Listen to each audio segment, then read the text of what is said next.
Di ujung jalan kecil yang sepi, berdiri sebuah warung kelontong tua bernama Sumber Rejeki. Warung itu telah ada sejak puluhan tahun lalu, dikelola oleh seorang nenek bernama Mbah Surti. Meski terlihat biasa, penduduk sekitar sering membisikkan cerita-cerita aneh tentang tempat itu. Barang-barang yang dijual kadang tidak biasa, jamu berwarna kehitaman yang konon bisa menyembuhkan penyakit aneh, mainan anak dari kayu yang bergerak sendiri saat malam tiba, atau koin-koin antik yang tiba-tiba menghilang jika dibawa pulang tanpa izin. Beberapa warga yang pernah membeli sesuatu di warung itu mengaku mengalami hal-hal ganjil. Ada yang mendengar suara bisikan dari rak-rak barang, melihat bayangan melintas di sudut mata, atau bahkan bermimpi didatangi sosok Mbah Surti yang menagih sesuatu. Namun, tak ada yang berani menanyakan langsung pada nenek tua itu, karena setiap kali seseorang mencoba mengungkit rahasia warung, Mbah Surti hanya tersenyum sinis sambil berkata, "Semua ada harganya, nak." Lokasi warung yang terpencil semakin menambah kesan misterius. Pohon beringin besar di depannya selalu bergoyang meski angin tidak bertiup, dan jalan menuju warung terasa lebih panjang jika ditempuh saat senja. Beberapa orang mengaku pernah melihat cahaya redup dari dalam warung di tengah malam, padahal tak ada seorang pun di dalamnya. Suatu malam, ketika hawa dingin lebih menusuk dari biasanya, seorang pemuda bernama Rian memutuskan mampir ke warung itu setelah kehabisan rokok. Udara di sekitarnya terasa berat seolah menahan langkahnya, namun ia mengabaikan perasaan tidak enak itu. Saat pintu warung berderit terbuka, bau anyir campur aroma rempah-rempah tua langsung menyergap hidungnya. Mbah Surti muncul dari balik tirai usang, tubuhnya yang ringkih terlihat lebih tinggi dari yang ia ingat, bayangannya memanjang tidak wajar di dinding kayu yang lapuk. Matanya yang keruh menatap Rian dengan tatapan tajam, seolah bisa melihat sesuatu di balik bahu pemuda itu. Rak-rak barang di sekelilingnya tiba-tiba terasa hidup, beberapa kaleng makanan bergeser sendiri dengan suara logam berderit. Rian mengabaikan keanehan itu, fokusnya tertuju pada sebungkus rokok di rak belakang yang sepertinya bergerak mendekat sendiri. Ketika ia mengulurkan tangan, jarinya menyentuh sesuatu yang dingin dan lembab, membuatnya tersentak mundur. Mbah Surti terkekeh pelan, suaranya seperti gergaji tua yang menggesek kayu kering. Keesokan harinya, dengan rasa penasaran yang menggerogoti pikirannya, Rian kembali mendatangi warung itu di siang hari bolong. Namun yang ia temukan hanyalah bangunan tua terkunci rapat, daun pintunya tergantung miring dengan rantai berkarat melilit erat. Dari celah-celah papan kayu yang renggang, tercium bau anyir seperti daging busuk bercampur aroma rempah-rempah basi. Rian menempelkan wajahnya pada jendela berdebu, matanya menyipit mencoba menembus kegelapan di dalam. Tiba-tiba, sekumpulan lalat hitam berhamburan dari dalam, membuatnya terkejut mundur. Seorang tetangga yang kebetulan lewat langsung menarik lengan Rian dengan kasar. Wajah lelaki tua itu pucat, keringat dingin mengucur di pelipisnya. "Jangan kau ganggu tempat ini di siang hari," bisiknya dengan suara gemetar. Warung ini hanya boleh dikunjungi saat senja, ketika matahari mulai tenggelam dan bayangan-bayangan mulai panjang. Rian ingin bertanya lebih lanjut, namun tetangga itu sudah bergegas pergi sambil terus memandang ke belakang. Seolah dikejar sesuatu yang tak terlihat. Malam itu, mimpi buruk kembali datang. Rian terbangun terengah dengan keringat dingin membasahi tubuhnya. Dalam mimpinya, ia melihat seorang anak kecil kurus dengan baju lusuh berdiri di antara rak-rak warung, tangannya yang kotor memegang erat sebuah bon. Eka kayu tanpa wajah.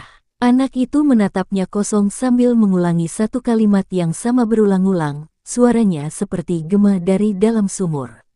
"Bonekaku hilang," katanya. "Kau ambil bonekaku."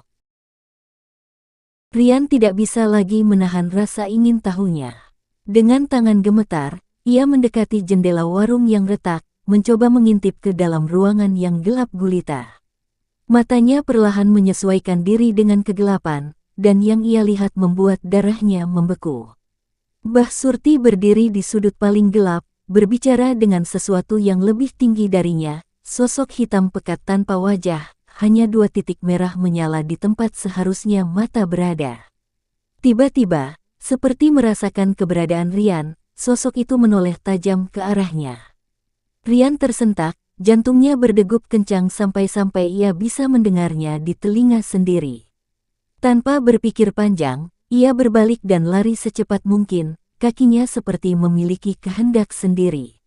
Namun di tengah pelariannya, ia mendengar suara tertawa parau mengikuti dari belakang, suara yang tidak mungkin berasal dari manusia biasa. Udara di sekitarnya tiba-tiba menjadi sangat dingin, membuat napasnya membentuk kabut putih padahal malam itu tidak terlalu dingin. Sampai di rumah, Rian mengunci semua pintu dan jendela dengan gemetar. Tapi ketika ia menyalakan lampu, di dinding kamarnya terlihat bayangan asing, bayangan tinggi kurus dengan kepala yang terlalu besar, bergerak perlahan mendekati bayangannya sendiri. Selama sisa malam itu, Rian tidak bisa tidur, matanya terus menatap waspada ke setiap sudut kamar, menunggu sesuatu yang tidak berani ia bayangkan muncul dari kegelapan. Sejak kejadian malam itu, Rian mulai menyadari perubahan aneh pada lingkungan sekitarnya. Penduduk desa yang biasanya ramah kini menghindarinya, mengalihkan pandangan setiap kali ia lewat. Anak-anak kecil yang biasa bermain di depan rumah tiba-tiba diam membeku ketika ia mendekat, wajah mereka pucat. Ketakutan. Bahkan binatang peliharaan seperti kucing dan anjing menjauh darinya, bulu-bulu mereka berdiri sambil mengeluarkan suara mendesis rendah. Suatu sore, ketika Rian berjalan melewati warung tua itu lagi, ia melihat seorang dukun desa sedang melakukan ritual kecil di depan pintu. Wanita tua itu segera berhenti ketika melihat Rian, matanya melebar penuh ketakutan. Dengan suara bergetar, ia berbisik sesuatu yang membuat darah Rian berhenti mengalir. "Tempat ini adalah gerbang," katanya. "Dan kau sudah membawa sesuatu yang tidak seharusnya keluar dari sini." Wanita itu kemudian dengan cepat menyiramkan air kunyit di sekeliling Rian sambil mengucapkan mantra-mantra yang tidak ia mengerti. Malam harinya, Rian menemukan jejak-jejak kaki kecil berwarna merah tua mengarah ke kamarnya. Jejak itu berawal dari bawah pintu depan rumahnya yang terkunci rapat, berkelok-kelok melewati ruang tamu, dan berakhir tepat di sisi tempat tidurnya. Di ujung jejak terakhir, terdapat sebuah boneka kayu kecil yang persis seperti dalam mimpinya, hanya saja sekarang boneka itu memiliki wajah, dan wajah itu menyerupai Rian dengan senyum yang terlalu lebar dan tidak wajar. Rian tidak tahan lagi. Dengan napas tersengal dan tangan gemetar, ia mengambil boneka kayu itu dan berlari menuju warung tua di tengah malam buta.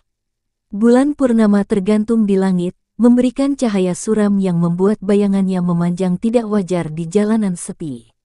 Setiap langkah kakinya terasa berat, seolah ada ribuan tangan tak terlihat yang mencoba menahannya.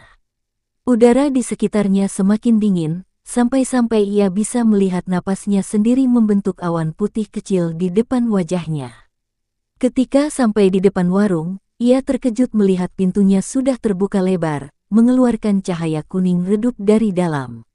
Tanpa berpikir panjang, Rian melemparkan boneka kayu itu ke dalam, lalu berbalik untuk lari. Tapi sebelum ia bisa melangkah, sebuah tangan dingin dan keriput mencengkeram pergelangan tangannya dengan kuat. Mbah Surti berdiri di belakangnya, wajahnya yang biasanya keriput kini terlihat lebih muda, matanya bersinar dengan cahaya yang tidak alami. "Kau pikir bisa begitu saja mengembalikannya, Nak?" Suara Mbah Surti sekarang terdengar seperti gabungan dari banyak suara sekaligus. Barang yang sudah dibawa pulang harus dibayar lunas. Perlahan, wanita tua itu mulai menarik Rian masuk ke dalam warung. Pintu kayu berderit pelan menutup di belakang mereka, dan cahaya terakhir yang Rian lihat sebelum kegelapan menyelimuti sepenuhnya adalah deretan rak-rak barang yang kini dipenuhi dengan puluhan boneka kayu, masing-masing memiliki wajah orang yang berbeda, semua dengan senyum lebar yang sama. Rian terbangun dengan kepala yang berat, tubuhnya terasa lemas seperti baru berlari sepanjang malam. Cahaya temaram dari sebuah lentera minyak menyinari ruangan kecil di belakang warung yang tak pernah ia lihat sebelumnya. Dindingnya dipenuhi oleh rak-rak berisi botol-botol kaca berisi cairan keruh dan benda-benda aneh yang membuat perutnya mual. Di depannya, Mbah Surti sedang menumbuk sesuatu di lumpang batu, suara lesungnya bergema seperti detak jantung yang tidak beraturan. Perlahan, wanita tua itu menoleh dan mengulurkan secangkir teh berwarna hitam pekat. "Minumlah, nak," katanya dengan suara yang tiba-tiba terdengar sangat manusiawi. "Ini akan membuat kau lebih tenang." Rian ingin menolak, tapi tangannya bergerak sendiri mengambil cangkir itu. Cairan hitam itu terasa manis dan asin sekaligus, meninggalkan rasa logam di lidah yang membuatnya teringat akan sesuatu yang tidak ingin ia ingat. Di sudut ruangan, bayangan-bayangan mulai bergerak, membentuk sosok-sosok samar yang berbisik dalam bahasa yang tidak ia kenal. Mbah Surti tersenyum melihat ketakutan di mata Rian. "Jangan khawatir, mereka hanya penasaran dengan tamu baru," ujarnya sambil menepuk-nepuk buku besar berdebu di atas meja. Buku itu terbuka sendiri pada halaman terakhir, di mana nama Rian sudah tercatat dengan tinta merah menyala, diikuti oleh dereta tanggal-tanggal yang terus bergerak dan berubah seperti ulat hidup. Rian mencoba berdiri, namun kakinya seperti tertanam kuat di lantai kayu yang tiba-tiba terasa lengket. Pandangannya mulai kabur, dan ruangan seolah bernafas bersamanya, dinding-dindingnya mengembang dan mengempis dalam irama yang tidak wajar. Buku besar itu kini terbuka lebar di depannya, halaman-halamannya berbisik sendiri dengan suara ribuan orang berbicara dalam berbagai bahasa. Tangannya bergerak tanpa kendali, jari-jarinya meraih pena tua berujung besi yang tiba-tiba terasa panas membara. Mbah Surti berdiri di belakangnya, tangan keriputnya menutupi tangan Rian dengan erat. "Ayo sekarang, tuliskan apa yang kau lihat," bisiknya dengan suara yang tiba-tiba berubah menjadi suara anak kecil. Pena itu mulai bergerak sendiri di atas kertas, menuliskan cerita-cerita mengerikan yang tidak pernah Rian ketahui, kematian seorang anak di sumur tua, seorang wanita yang gantung diri di pohon beringin dekat warung, semua tertuang dalam tulisan tangan yang bukan miliknya. Tiba-tiba, Rian menyadari sesuatu yang mengerikan. Setiap kali pena berhenti menulis, salah satu boneka kayu di rak bergetar keras lalu pecah berkeping-keping. Dan dari setiap pecahan boneka itu, keluar asap hitam yang membentuk wajah-wajah manusia sebelum menghilang ke dalam buku besar. Suara tawa anak kecil bergema di sekelilingnya, semakin keras sampai Rian tidak bisa lagi mendengar suara pikirannya sendiri. Rian merasakan kesadarannya perlahan memudar, seperti tenggelam dalam lautan tinta hitam yang pekat. Matanya yang semakin berat melihat Mbah Surti berubah wujud di hadapannya, kulit keriputnya menjadi halus, rambut putihnya berubah hitam legam, hingga akhirnya yang tersisa hanyalah sosok anak kecil. Dengan mata hitam tanpa pupil, suara riuh di sekelilingnya berubah menjadi satu tawa melengking yang menusuk gendang telinga. Dengan sisa tenaga terakhir, Rian berusaha menjatuhkan buku besar itu dari meja. Buku itu jatuh dengan suara gedebuk, mengeluarkan letusan asap merah yang menyilaukan. Untuk sesaat singkat, seluruh bayangan dan suara-suara aneh itu menghilang. Rian menggunakan kesempatan ini untuk merangkak ke arah pintu belakang, tangannya mencakar-cakar lantai kayu yang kini basah oleh sesuatu yang lengket dan berbau besi. Tapi sebelum ia bisa menyentuh gagang pintu, lantai di bawahnya tiba-tiba berubah menjadi seperti rawa, menelan tubuhnya perlahan-lahan. Dari dalam lumpur hitam itu, muncul puluhan tangan kecil yang mencengkeram setiap bagian tubuhnya, menariknya ke bawah. Rian berteriak, tapi suaranya seperti tersedot oleh kekosongan. Pandangan terakhirnya adalah sosok Mbah Surti yang sudah kembali ke wujud tua, tersenyum sambil mengangkat sebuah boneka kayu baru, dengan wajah yang persis seperti dirinya. Ketika kesadarannya benar-benar hilang, Rian mendengar suara bel warung berbunyi di kejauhan, diikuti suara Mbah Surti yang bergema aneh, pelanggan baru datang. Rian terbangun dengan terisak di tempat tidurnya sendiri, tubuhnya basah oleh keringat dingin. Sinar matahari pagi menyelinap melalui celah jendela, seolah kejadian semalam hanyalah mimpi buruk belaka. Namun ketika ia mengusap wajahnya, tangannya menyentuh sesuatu yang asing, garis-garis tipis biru. Arena merah di pergelangan tangannya, membentuk pola seperti bekas cengkeraman jari-jari kecil. Dengan gemetar, Rian bangkit dan menuju cermin. Refleksi yang menatap balik membuatnya terpana, matanya yang tadinya coklat sekarang memiliki semburat kuning pucat di bagian iris, dan senyumannya terlihat tidak wajar, terlalu lebar seperti boneka kayu dalam mimpinya. Ketika ia membuka mulut untuk berteriak, suara yang keluar bukanlah suaranya sendiri, melainkan gabungan suara anak kecil dan suara Mbah Surti yang parau. Di sudut kamar, sebuah paket kecil terbungkus kertas coklat tua muncul tanpa jejak. Dengan tangan gemetar, Rian membukanya dan menemukan sebungkus rokok merek lama, persis seperti yang ia cari di warung itu malam pertama. Tertempel di bungkusnya, secarik kertas bertuliskan angka-angka dalam huruf merah tua yang perlahan berubah bentuk, menjadi sebuah tanggal yang akan datang, tanggal yang sama persis seperti yang pernah ia lihat di buku besar Mbah Surti. Di luar jendelanya, angin berhembus pelan membawa suara lonceng warung yang berdentang lembut, meskipun semua orang tahu warung sumber rejeki tidak pernah memiliki lonceng. Rian mencoba menjalani hari-harinya seperti biasa, tetapi setiap cermin yang ia lewati memperlihatkan bayangan yang berbeda. Terkadang ia melihat dirinya dengan wajah yang semakin mirip boneka kayu, terkadang sosok Mbah Surti berdiri di belakangnya dengan senyum mengerikan. Barang-barang di rumahnya mulai berubah posisi sendiri, selalu kembali ke susunan aneh yang membentuk pola lingkaran mengelilingi tempat tidurnya. Bau anyir jamu khas warung itu terus mengikutinya kemanapun ia pergi, semakin kuat setiap kali matahari mulai tenggelam. Suatu sore, ketika membersihkan lemari pakaiannya, Rian menemukan sebuah bungkusan kain usang yang tidak ia kenal. Di dalamnya terdapat puluhan koin antik berkarat, jenis yang sama seperti yang pernah ia lihat di warung Mbah Surti. Koin-koin itu terasa hangat saat disentuh, seolah baru dikeluarkan dari perapian. Ketika ia membolak-balik salah satu koin, tiba-tiba ia mendengar suara ribuan bisikan memenuhi kamarnya. Semuanya mengulangi nama-nama yang tidak ia kenal. Tanpa disadari, tangannya mulai mengumpulkan koin-koin itu ke dalam sakunya. Setiap koin yang masuk membuat tubuhnya terasa lebih ringan, seolah sebagian jiwanya menguap. Di cermin depan, Rian melihat bayangannya perlahan mulai menghilang, sementara sosok lain yang lebih gelap mulai mengambil bentuk. Di tempatnya, dari kejauhan, suara bel warung berbunyi lagi, kali lebih keras, seolah memanggilnya untuk segera kembali.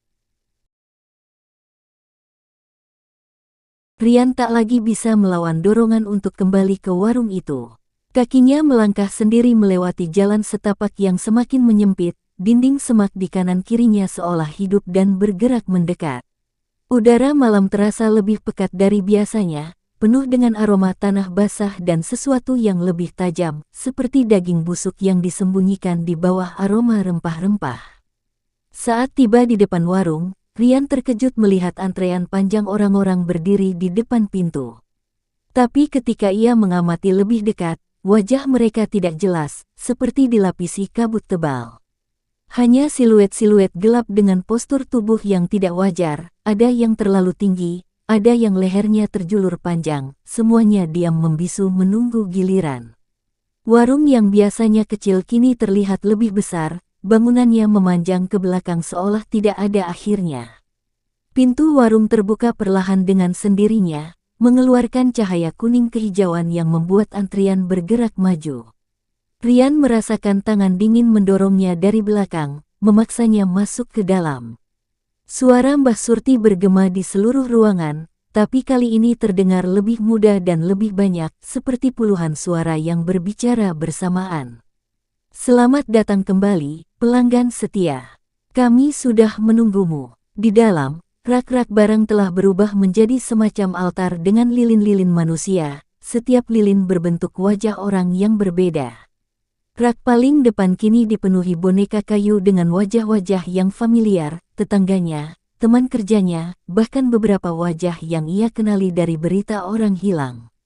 Dan di rak paling tengah, sebuah boneka baru mulai terbentuk, perlahan tapi pasti, wajahnya semakin jelas menyerupai Rian sendiri.